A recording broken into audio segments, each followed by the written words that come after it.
Have you ever wondered why we get stage fright? You might be surprised to learn that there are actually scientific reasons for the appearance of performance anxiety. In this clip from a full-length interview, Dr. Kristina Driskill, performance anxiety expert, explains what performance anxiety is and why it happens. So then, can you talk about what is performance anxiety and why does it happen? Well, performance anxiety is simply the presence of psychological, emotional, or physiological symptoms that manifest as a result of feeling threatened in some way. And why it happens really stems back to that primal coding in our DNA that if we are not accepted or approved of by others, that is actually a gateway to the end of our mortality. That's a recipe for death. That's a death sentence. Back in the old times of dinosaurs and stuff like that. If you are not accepted by the group and they cast you out, then your chances of surviving in the wild by yourself were slim to none. It was almost impossible, and people knew that. Yeah. So the ability for you to kind of walk to the beat of your own drum and do what you want and not really kind of fall in line was a very, very dangerous choice to make. Mm-hmm. And we also see it in herd mentality with animals, right? If you see a herd of animals all together, we know that just because of the way nature works, that a predator is going to look for the animals that are on the outside of the herd, the ones that are not paying attention, the ones that are weaker.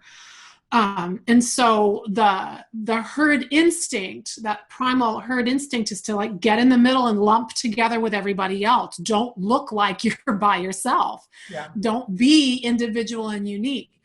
And so when you put those two things together, you could see why there is a fear of nonconformity, which is counterintuitive for what people specifically in artistic endeavors are taught.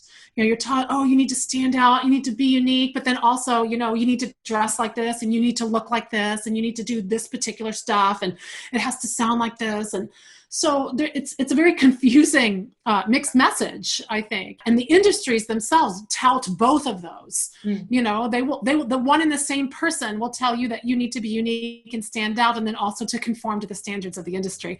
So it's extremely confusing, and people are often, especially when they grow up in that environment, they're left wondering, well, who do I listen to?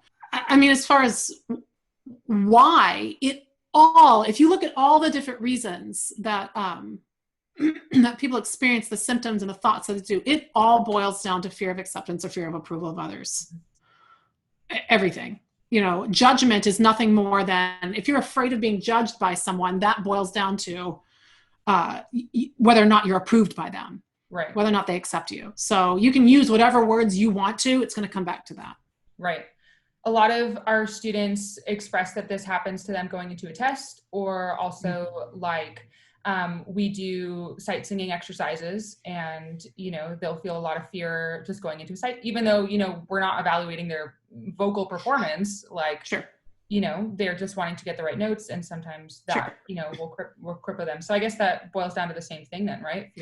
Yeah, it's because, especially, it starts at a young age, and it's just kind of the way that we're taught. If you kind of look at the way that we all grow up as humans, when you're young, I'm talking like 4, 5, you're taught to express, you dance in the grocery store, you sing songs and everyone says, isn't that cute? And that kind of, freedom of expression is encouraged in children. And it's kind of seen as something that's entertaining, and it's certainly not seen as an issue.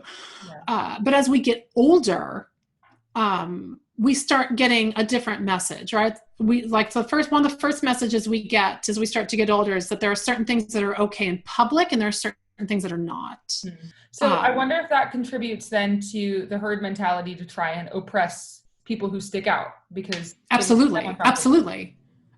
We become, if you think about it, as a society, we're very interesting. Because we like a certain level of standing out in nonconformity. We see this especially in our pop star icons, actors, actresses, things like this in the entertainment field. We like a certain level of nonconformity, but not too much. If it gets to be too much, people start getting nervous.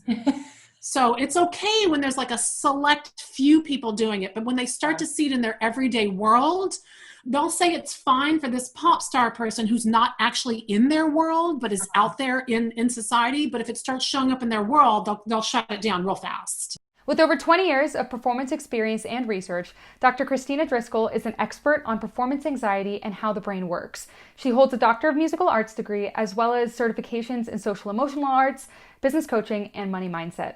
She's a published author and has built a successful coaching and consulting practice, helping others identify and work through fear-based thoughts and habits. If you want to know more about her, you can check out the description below for more information, as well as links to her website and social media.